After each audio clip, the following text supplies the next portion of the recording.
ଓ ନମୋ ଭଗବତେ वासुदेवाय। ଓ ନମୋ ଭଗବତେ ବାସୁଦେବାୟ। ଅତିବଡ଼ି ଜଗନ୍ନାଥ ଦାସଙ୍କ ରଚିତ ଓଡ଼ିଆ ଭାଗବତରେ ଏହି ଗଭୀର ଆଲୋଚନାକୁ ସ୍ୱାଗତ। ଆଜି ଆମେ ଦ୍ୱିତୀୟ ସ୍କନ୍ଧର ଦ୍ୱିତୀୟ ଅଧ୍ୟାୟ ଭିତରକୁ ଯିବା। ହଁ, ଆଉ ଏହି ଅଧ୍ୟାୟରେ ମାନେ ଧ୍ୟାନ ଆଉ ମୁକ୍ତିର ମାର୍ଗ ଉପରେ ବହୁତ ସୁନ୍ଦର ଭାବରେ କୁହାଯାଇଛି। ଏକଦମ ଏଠି ସୁକଦେବ ରାଜା ପରୀକ୍ଷିତକୁ ବୁଝାଉଛନ୍ତି ଯେ ଆମେ ସଂସାର ବନ୍ଧନରୁ କେମିତି ମୁକ୍ତ ହେବା। ଆଉ ସେଥିପାଇଁ ଭଗବାନଙ୍କ ସ୍ୱରୂପକୁ ନିଜ ହୃଦୟରେ ଧାରଣା କରିବା କେତେ ଜରୁରୀ। ହଁ, ଏହା ଏକ ଅତ୍ୟନ୍ତ ମାର୍ମିକ ଆଉ ବ୍ୟାବହାରିକ ମାର୍ଗଦର୍ଶନ। ଏହାର ସମ୍ପୂର୍ଣ୍ଣ ଅର୍ଥ ବୁଝିବା ପାଇଁ ଶେଷ ପର୍ଯ୍ୟନ୍ତ ଶୁଣିବାକୁ ଅନୁରୋଧ। ଆଉ ଏହିଭଳି ଜ୍ଞାନପୂର୍ଣ୍ଣ ଆଲୋଚନା ପାଇଁ ଆମ ଚ୍ୟାନେଲକୁ ସବସ୍କ୍ରାଇବ କରିବାକୁ ଭୁଲିବେ ନାହିଁ। ତେବେ ଚାଲନ୍ତୁ ଆଉ ଡେରି ନ କରି ଏହି ଅମୃତମୟ ବାଣୀ ଆରମ୍ଭ କରିବା। ନିଶ୍ଚୟ। ତେବେ ଦ୍ୱିତୀୟ ଅଧ୍ୟାୟରୁ ଆରମ୍ଭ କରିବା। ସୁକଦେବ କହୁଛନ୍ତି, ମୁଁ ପଢୁଛି ଶୁଣନ୍ତୁ।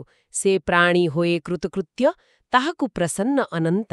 ଏଣୁ ନିୟତ ଆତ୍ମା ଯୋଗେ, ଭଜିବ କୃଷ୍ଣ ପାଦ ଯୁଗେ। ମୁଁ ତୋତେ କହିଲି ବିଶ୍ୱାସେ, ଏଣେ ସଂସାର ହେତୁ ନାସେ।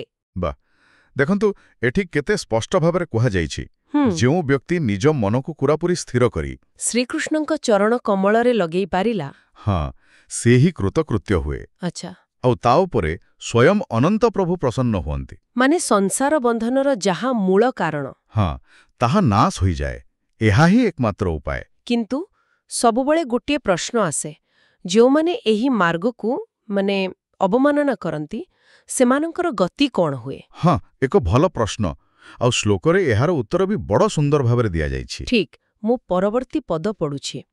ଏ ଭାବ ଅନାଦର କରି, ସଂସାର ଚିନ୍ତା ଚିତ୍ତେ ଧରି, ପଶୁଙ୍କ ପ୍ରାୟ ତାଙ୍କ ଗତି, ଏ ମାୟା ସଂସାରେ ଭ୍ରମନ୍ତି।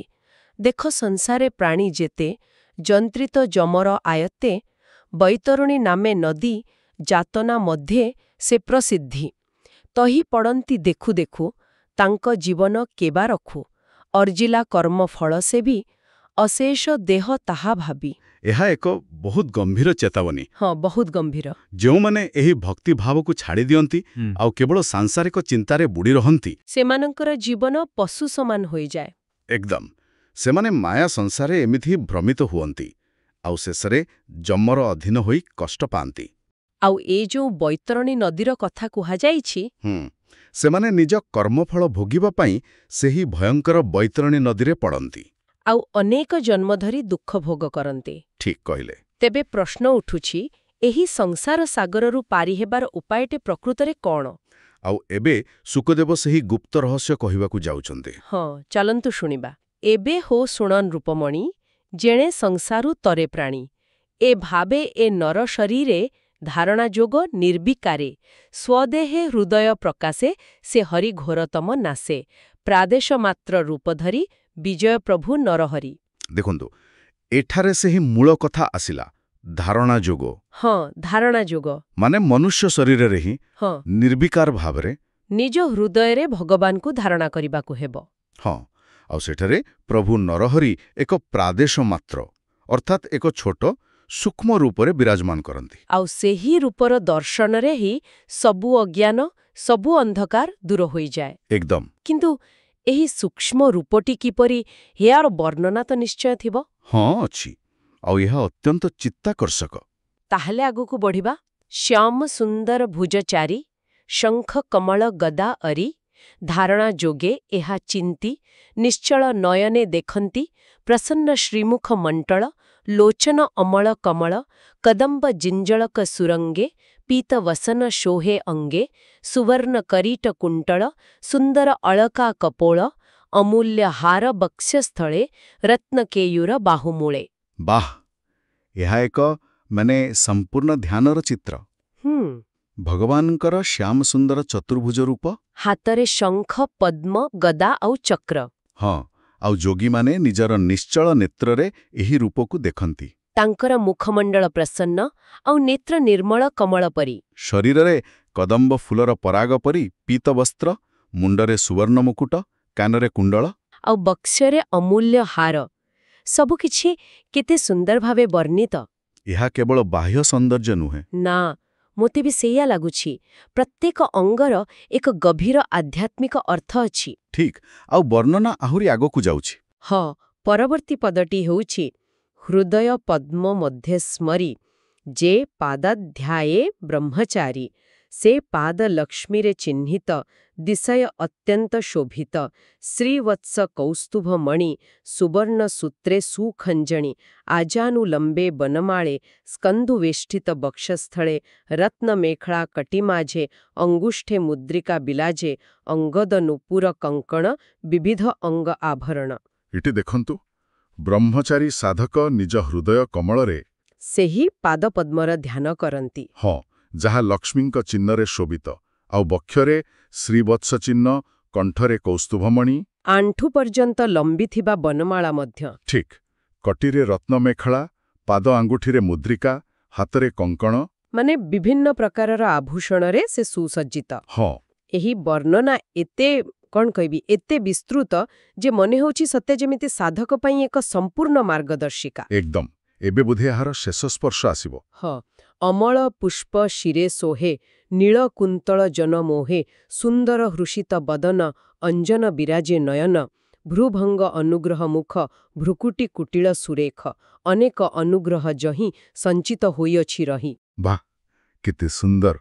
ତାଙ୍କ ମୁଣ୍ଡରେ ନିର୍ମଳ ପୁଷ୍ପ, ଆଉ ମନମୋହକ ନୀଳ କେଶରାଶି, ତାଙ୍କର ଆନନ୍ଦିତ ମୁଖ, କଜ୍ଜଳ ଲାଗିଥିବା ଆଖି, ଆଉ ସବୁଠୁ ବଡ଼ କଥା ହେଲା କୃପାମୟ ଭ୍ରୁଭଙ୍ଗୀ। ହଁ, ସେଇଟା ହିଁ ସାର କଥା। ସେସବୁ ମିଶି ତାଙ୍କର ଅପାର ଅନୁଗ୍ରହକୁ ପ୍ରକାଶ କରୁଛି। ମାନେ ଏହି ରୂପ କେବଳ ସୁନ୍ଦର ନୁହେଁ, ବରଂ କରୁଣା ଆଉ କୃପାର ଭଣ୍ଡାର। ଏକଦମ ଠିକ୍। ତାହେଲେ ଏହି ରୂପକୁ ଧ୍ୟାନ କରିବାର ପ୍ରକ୍ରିୟା କ'ଣ? ଏତେ ସବୁ ବର୍ଣ୍ଣନା ପରେ ଶେଷରେ ସୁଖଦେବ ଏହାର ପଦ୍ଧତି ବିଷୟରେ ନିଶ୍ଚୟ କହିଥିବେ। ହଁ, କହିଛନ୍ତି। ଏବେ ସେଇଟା ହିଁ ଆସୁଛି। ଠିକ୍ ଅଛି। ଏମନ୍ତେ ଈଶ୍ୱରର ଦେହ ଚିତ୍ତେ ଚିନ୍ତିବ ଚିନ୍ତାମୟ ଯାବତ ଧାରଣାର ବଳେ ମନକୁ ରୁହାଇ ନିଶ୍ଚଳେ ତାବତ ଏକ ଏକ ଅଙ୍ଗେ ନିତ୍ୟେ ଭାବିବ ବୁଦ୍ଧି ଯୋଗେ ହାସ ବଦନୁ ପାଦଯାଏ ଭାବିବ ବିଷ୍ଣୁ ସ୍ଥୂଳ ଦେହେ ସ୍ଥାନକୁ ସ୍ଥାନ ଧ୍ୟାନ କରି ଛାଡ଼ିବ ଅପର ଆବରି। ଏଠାରେ ଗୋଟିଏ ବହୁତ ମହତ୍ତ୍ୱପୂର୍ଣ୍ଣ କଥା କୁହାଯାଇଛି। ହଁ, କ'ଣ ସେଟା? ଯେପର୍ଯ୍ୟନ୍ତ ଧାରଣାର ଶକ୍ତି ଦ୍ୱାରା ମନ ସ୍ଥିର ନ ହୋଇଛି, ସେ ପର୍ଯ୍ୟନ୍ତ ଭଗବାନଙ୍କର ଗୋଟିଏ ଗୋଟିଏ ଅଙ୍ଗ ଉପରେ ମନକୁ କେନ୍ଦ୍ରିତ କରିବାକୁ ହେବ। ହଁ, ଆଉ କ୍ରମଟା ବି ଦେଖନ୍ତୁ, ତାଙ୍କ ହସ ହସ ମୁଖରୁ ଆରମ୍ଭ କରି ପାଦ ପର୍ଯ୍ୟନ୍ତ କ୍ରମାନ୍ୱୟରେ ଧ୍ୟାନ କରିବା ଉଚିତ। ଆଉ ସବୁଠୁ ବଡ଼ କଥା ହେଲା, ଗୋଟିଏ ସ୍ଥାନରେ ମନ ସ୍ଥିର ହେଲେ ତାକୁ ଛାଡ଼ି ଅନ୍ୟ ଏକ ଅଙ୍ଗ ଉପରେ ଧ୍ୟାନ ଲଗାଇବାକୁ ହେବ। ଏକଦମ। ଏହା ହିଁ ମନକୁ ଏକାଗ୍ର କରିବାର ଏକ ଶକ୍ତିଶାଳୀ ପ୍ରକ୍ରିୟା। ତେଣୁ ଏହି ବର୍ଣ୍ଣନା ଏହା କେବଳ ଏକ କାବ୍ୟିକ କଳ୍ପନା ନୁହେଁ। ନା, ବିଲକୁଲ ନୁହେଁ, ବରଂ ଏହା ଏକ ବୈଜ୍ଞାନିକ ଧ୍ୟାନ ପଦ୍ଧତି। ହଁ, ଆମର ଏହି ଚଞ୍ଚଳ ମନକୁ ସ୍ଥିର କରି ନିଜ ଭିତରେ ଥିବା ଦିବ୍ୟ ଶକ୍ତି ସହ ଯୋଡ଼ିବାର ଏକ, କ'ଣ କହିବା, ସରଳ ଆଉ ସୁନ୍ଦର ଉପାୟ। ଆଉ ଗୋଟିଏ ଚିନ୍ତା କରିବାର ବିଷୟ ଏଠି ରହିଯାଉଛି। ଆଚ୍ଛା, ଧ୍ୟାନକୁ ମୁଖମଣ୍ଡଳରୁ ଆରମ୍ଭ କରି ପାଦପଦ୍ମ ପର୍ଯ୍ୟନ୍ତ ନେବାକୁ କାହିଁକି କୁହାଯାଇଛି? ହଁ, ଏକ ଭଲ ପ୍ରଶ୍ନ। ଏହା କ'ଣ ଭଗବାନଙ୍କ କୃପାମୟ ଅଭିବ୍ୟକ୍ତିରୁ ଆରମ୍ଭ କରେ? ତାଙ୍କର ପବିତ୍ର ଚରଣରେ ଶରଣାଗତ ହେବାର ଏକ ଯାତ୍ରା। ହଁ, ଏହା ଉପରେ ଶ୍ରୋତାମାନେ ନିଶ୍ଚୟ ବିଚାର କରିପାରିବେ। ଏହି ଚର୍ଚ୍ଚା ଆପଣଙ୍କୁ କେମିତି ଲାଗିଲା ଆମକୁ ଜଣାନ୍ତୁ। ଯଦି ଆପଣଙ୍କୁ ଏହା ଭଲ ଲାଗିଲା, ତେବେ କମେଣ୍ଟ ବକ୍ସରେ ଓମ୍ ନମୋ ଭଗବତେ ବାସୁଦେବାୟ ଲେଖନ୍ତୁ। ଆଉ ଆଗାମୀ ଅଧ୍ୟାୟରେ ଏହାର ପରବର୍ତ୍ତୀ ଭାଗ ଶୁଣିବାକୁ ଭୁଲିବେ ନାହିଁ। ଓମ୍ ନମୋ ଭଗବତେ ବାସୁଦେବାୟ। ଓମ୍ ନମୋ ଭଗବତେ ବାସୁଦେବାୟ। ଆପଣ ଶୁଣୁଛନ୍ତି ରେଡିଓ ତୋଷାଳୀ, ଆମ ମାଟିର ସ୍ୱର।